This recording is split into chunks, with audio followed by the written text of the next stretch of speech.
प्रचंड प्रमाणात काम करायचं आणि प्रत्येक विद्यार्थ्याला प्रत्येक गोष्ट आलीच पाहिजे. कोणताच विद्यार्थी मागे राहिला नाही पाहिजे. पाठीमागे राहणारा विद्यार्थी पुढे गेला पाहिजे.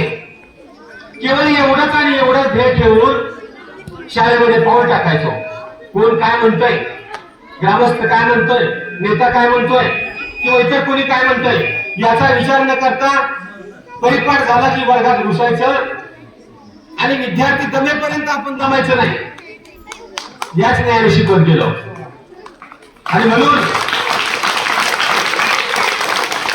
आज बोलण्यासारखं काय राहिलं नाही. विद्यार्थ्यांनी माझ्याबद्दल भरपूर काय बोलला. जे अपेक्षित होतं त्याच्यापेक्षा जास्त तुम्ही बोलला. जागेवाडी खरं तरी सोन्याची खाण आहे, संतांची पावनभूमी. इथं नेहमी चांगलंच उगवतं. आणि म्हणून या जाधववाडी शाळेमध्ये या ग्रामस्थांनी, इथल्या भागातील लोकांनी द्राक्षामध्ये ज्याप्रमाणे संपूर्ण राज्यामध्ये आपलं नाव कमावलेलं आहे, जुन्या काळामध्ये बोरीमध्ये नाव कमावलेलं होतं, त्याचप्रमाणे गुणवत्तेमध्ये देखील कमावण्याचं काम इथल्या विद्यार्थ्यांनी केलेलं आहे. आणि म्हणून इथल्या विद्यार्थ्यांचा व्यक्तिमत्व विकास स्पर्धा असतील, क्रीडा स्पर्धा असतील किंवा इतर कुठलंही क्षेत्र असो, त्या क्षेत्रामध्ये आपल्या गावाचं नाव जिल्ह्यामध्ये पोहोचवण्याचं काम विद्यार्थी करत आहेत. आणि त्यांना घडवण्याचं काम इथले शिक्षक सर्वजण प्रामाणिकपणे करत आहेत. या शाळेमध्ये काम करणाऱ्या आमच्या सर्वांच्या मार्गदर्शिका, मुख्याध्यापक म्हणून काम करत असताना मी मुख्याध्यापक आहे, मी कशाला शिकवाय वर्गामध्ये जाऊ, मी कशाला मुलांच्या कोड्या सोडवत बसू असं म्हणून ऑफिस मध्ये 2 मिनिटं देखील न थांबता ज्या विद्यार्थ्यांमध्ये शिरल्या, वर्गामध्ये गेल्या आणि हातामध्ये खडू देऊन ज्ञानदानाचं कार्य केलं, ते करत असताना आम्हाला त्यांचा अतिशय अभिमान वाटतो. मला देखील फार मोठा अभिमान वाटतो.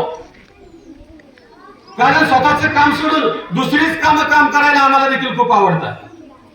पैसा प्रत्येक जण कमवतो हो, पण पैसा सोबत जाणार नाही ना, संपत्ती सोबत जाणार नाही ना, मी भाडी बांधली माडी सोबत जाणार नाही ना, मी बंगला बांधला माडी, शेती घेतली शेती सोबत जाणार नाही ना. तुम्ही इथल्या मातीमध्ये जे घाम गाळत आहात त्या घामाचे मोती व्हावेत आणि त्या गाळलेल्या घामापासून इथलं समाजाचं पीक डौलार पिकावं ही शिक्षकाची माफक अपेक्षा असते. आणि म्हणून नगरे मॅडम यांनी, मी जरी देव मानत नसलो तर इथल्या सगळ्या शिक्षकांना मी देव मानतोय, इथल्या सगळ्या ग्रामस्थांना मी देव मानतोय, त्यांच्या पायावरती नतमस्तक होतोय. नगरे मॅडम यांनी माझ्यावरती आणि मॅडम यांवरती दोघांवरती देखील अक्षरशः आईच्या मायेसारखी माया केली. म्हणतात ना, आई मारावी आणि मावशी मुरावी, परंतु त्यापेक्षाही जास्त मार्गदर्शन केलं असेल तर ते नगरे मॅडम यांनी केलं. त्यांना मार्गदर्शन करण्यासाठी तोंडातून शब्द उच्चारावे लागत नाही, वाक्य बोलावे लागत नाही. त्यांनी एक मायेचा कटाक्ष देखील आपल्यावरती टाकला तर आम्हाला काय करायचं आम्हाला कळलं. मला सरांनी सांगितल्याप्रमाणे आम्हाला स्वातंत्र्य दिलेलं होतं. आपल्या शाळेच्या दरबारासाठी तुम्हाला जे जे करायचं ते तुम्ही स्वतंत्रपणे करा आणि आम्ही देखील त्या दृष्टीने करत राहिलो. तुम्हाला परिपाठाला वेळ नसेल, मुलांचा वेळ वाया जातोय, तुम्ही वर्गामध्ये मुलं घेऊन बसा, अर्धावर धडा शिकवा, आपल्या गावचं भलं होणार आहे, आपल्या लेकरांचं भलं होणार आहे असं त्या सांगत राहायच्या. म्हणून हे काम करत असताना भोपळे सर असतील, माझ्या मोठ्या भावाप्रमाणे त्यांनी माया दिल्या. 4 वर्षात कधीही मला सोडून जेवले नाही. नेहमी त्यांचा अर्धा डबा मला जेवावा लागायचा. घासातला घास दिला, मायेतली माय दिली आणि आम्हाला सांभाळलं. त्या अगोदर आलेले गोडसे सर असतील, गोडसे सरांनी देखील सांगितलं की काय काय केलं पाहिजे. छोट्या भावाप्रमाणे त्यांनी काम केलं. मी त्यांना सांगत असताना, मार्गदर्शन करत असताना सांगितलं की जगामध्ये काम करत असताना सत्यपणा आणि प्रामाणिकपणा या 2 गोष्टी तुमच्या जवळ असल्या तर जगात तुम्हाला काहीच कमी पडत नाही. दिवाळे साहेबांनी ज्या वेळेला विद्यार्थ्यांच्या भाषणाचे पैसे व्यक्तिमत्व विकास स्पर्धेतील पैसे पाठीमागे ठेवलेले होते, मला ती गोष्ट आवडलेली नाही. कुठल्याही संघटना त्याबद्दल तोंड उघडायला तयार नव्हत्या. मी स्वतः लिगारे साहेबांना बोललो, लिगारे साहेब तुम्ही मला मानता, मी तुम्हाला मानतो, पण व्यक्तिमत्व विकास स्पर्धेचं माझ्या ग्रामीण भागातल्या लेकरांचे बक्षिसाचं पैसा अजून तुम्ही वाटलेलं नाही. उद्या 1 मे आहे, महाराष्ट्र दिन आहे, त्या महाराष्ट्र दिना दिवशी मला तुम्ही आंदोलनाला बसायची पाळी देऊ नका. कळकळीची विनंती केल्यानंतर सुनील तू सांगेल तसे करतो असं म्हटले आणि साहेब डायरेक्ट प्रत्येकाच्या वर्गामध्ये जाऊन शाळेमध्ये जाऊन 10,000 15,000 शाळेला जेवढी वाटली तेवढे पैसे वाटत राहिले. आपल्याही शाळेमध्ये आले, चिठ्ठीचा नंबर आला होता, डायरेक्ट माझ्या वर्गामध्ये आले, मी शिकवत होतो. मी मला साहेब वर्गामध्ये कसं काय आला डायरेक्ट तुम्ही? नाही तुझ्या वर्गातील कुठल्या मुलांचे कुणाकुणाचे बक्षीस राहिले ते द्यायला आलोय. तिचं 500-700 रुपये डायरेक्ट साहेबांनी वर्गामध्ये आणून दिले. कुठलंही काम भिवून करायचंच नाही, धाडसानं करायचं. जर तुमच्याकडे सत्य असेल, प्रामाणिकपणा असेल, कुणाकडे तुम्हाला उजरीगिरी करावी लागणार नाही, तुम्ही कुणाला फसवलं नसेल तर तुम्हाला घेण्याचं काहीच कारण नाही. जाधववाडीमध्ये देखील येताना मी काही योगायोगाला आलेलो नाही. प्रचंड अडचणींचा सामना देत या ठिकाणी आलं. मला देखील काही 2 लोकांनी मला म्हटले की तुमचं काम चांगलं नाही. मी प्रत्येक विद्यार्थ्याला विचारलं की माझं काम कसं रे बाळांनो? प्रत्येकाने सांगितलं की माझं काम चांगलं आहे. त्यांना तोंडावरती सांगून आलो, तुम्ही आता म्हटला की म्हटला, पुन्हा म्हणायचं नाही. तुम्ही काय पदार्थ नाही का घेऊन बोलावा, तुम्ही मला दिले का? ही मी जाहीर भाषणामध्ये कुठे बोलायला तयार आहे. लक्षात ठेवायचं म्हणलं अडगळे मॅडमचं आणि अडगळे सरांचं काम चांगलं आहे, त्याचा आम्ही पगार घेतो आणि त्याची घडवतो. का सुचलंय? माझ्यावरती विश्वास होता, माझ्या कामावरती माझा विश्वास होता, माझ्या मॅडमवरती माझा विश्वास होता, म्हणून हे बोललो. आणि जाधववाडीमध्ये आल्यानंतर देखील कुणी आपल्याला नाव ठेवतंय, कुणी आपल्याला काय म्हणतंय याचा विचार न करता विद्यार्थ्यासाठी सतत राबत राहिले पाहिजे, सतत कष्ट करत राहिलं पाहिजे म्हणून मी कष्ट करत गेलो.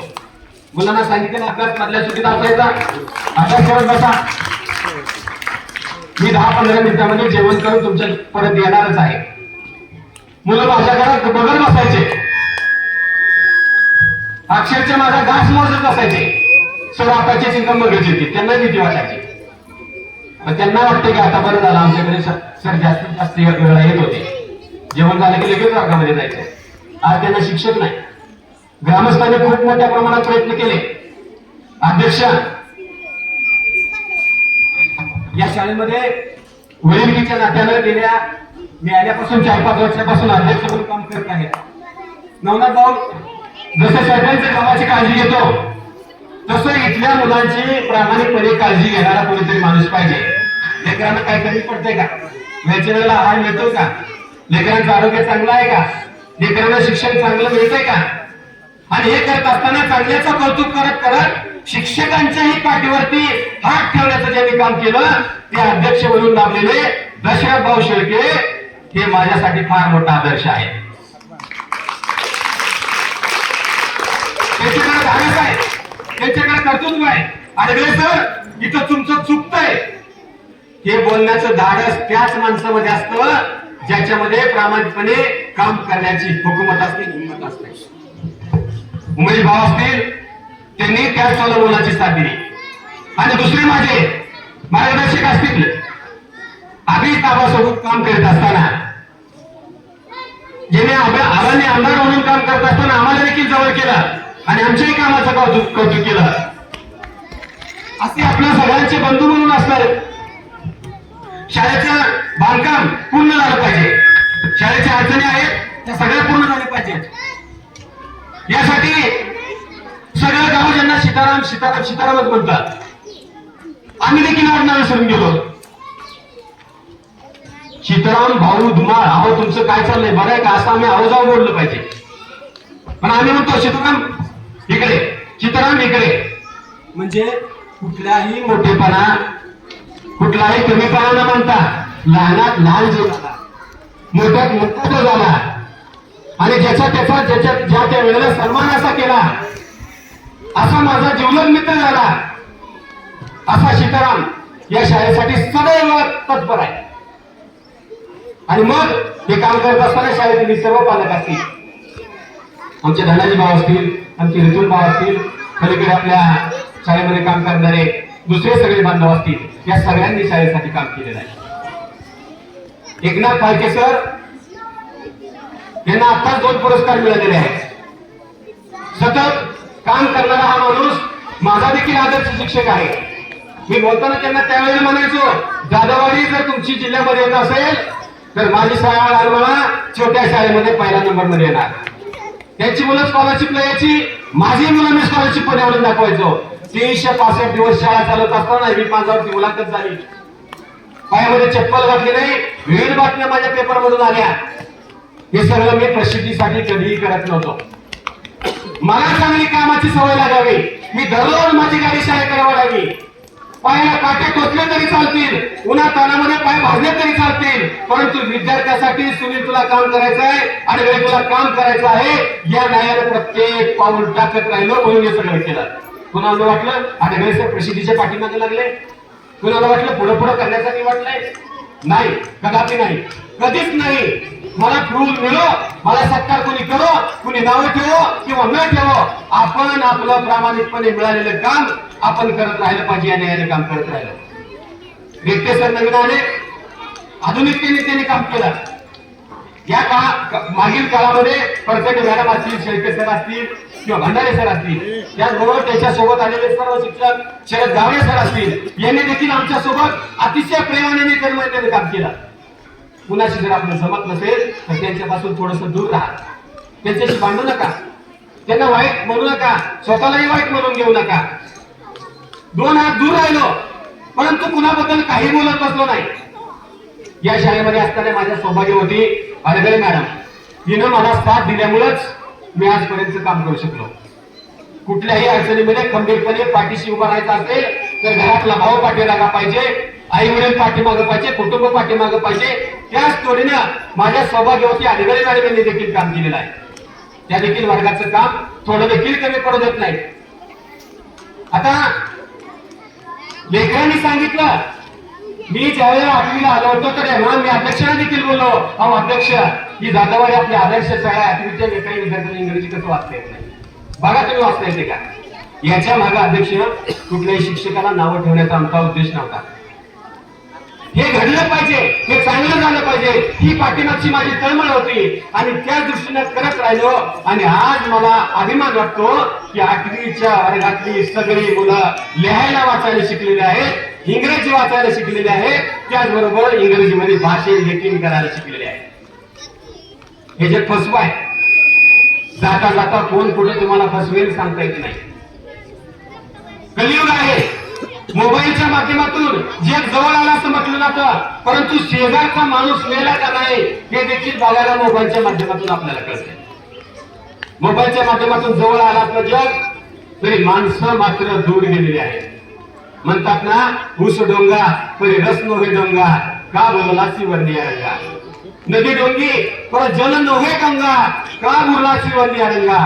चोखा डोंगा परी भाव नोहे डोंगा, का बोललासी वरली रंगा.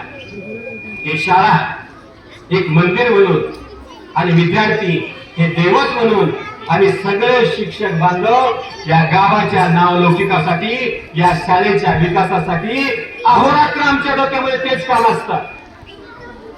मैदानावरती गेल्यानंतर जाधववाडीची पोरं म्हणाली, अडगळे सर तुम्ही आमच्या शाळेच्या आमच्याकडे या. बोवारी शाळेची पोरं म्हणाली की सर तुम्ही आता आमच्याकडे या. माझं मात्र मध्ये हाल झालं. एक वेळ अशी आली की 2-4 पोरांनी मला तिकडे वाढायला सुरुवात केली, 2-4 पोरांनी तिकडे वाढायला सुरुवात केली. 2चे 100 पोरं तरी झालं ते मला कळलंच नाही. मी म्हणलं लागाल तुम्ही चिंचाल, तुम्ही अडचाल, परंतु अडगळे सर आज मारता वाचले. पहिलीतले लेकर असतील, दुसरीतले लेकर असतील, तिसरीतले लेकर असतील, त्यांच्या जवळ जातो, त्यांच्या पाठीवरती मायाने हात फिरवतो. भोपळे सरांच्या वर्गामध्ये मी सातत्याने जायचो. का शिकवू नाही तर नाही शिकवू, त्यांच्या पाठीवरती हात फिरवला त्याच्यातली भीती कमी होते. त्यांना वाटते की शिक्षकच आपले आहे, शिक्षकच आपले बाप आहे. आणि म्हणून आईच्या मायेनं जेवढे काय माया करता येईल तेवढे आम्ही करण्याचा प्रयत्न केला, जेवढं काय देता येईल तेवढं देण्याचा प्रयत्न केला, जे जे कमी आहे ते शोधण्याचा प्रयत्न केला. काही मुलं कलेमध्ये पुढे असतील त्याला कलेमध्ये पुढे नेण्याचा प्रयत्न केला, जे पिढीमध्ये पुढे असतील पिढीमध्ये नेण्याचा प्रयत्न पुढे केला, कौशल्य निर्माण करण्याचा प्रयत्न केला. आणि हे करत असताना काही मुलांना आम्ही रागावलो, काही मुलांना छळ्या दिल्या, काही विद्यार्थ्यांना शिक्षणही दिल्या. जाता जाता मी तुमच्यापेक्षा वयानं मोठा असलो, गुरु म्हणून देखील मोठा असलो, तर सर्व विद्यार्थ्यांच्या चरणावरती माझं मस्तक ठेवून मी सर्वांचीच माफी मागतो, सर्वांचीच माफी मागतो. आमले मॅडम आपल्या शाळेतील आदर्श शिक्षिका आहे. स्कॉलरशिप मध्ये त्यांनी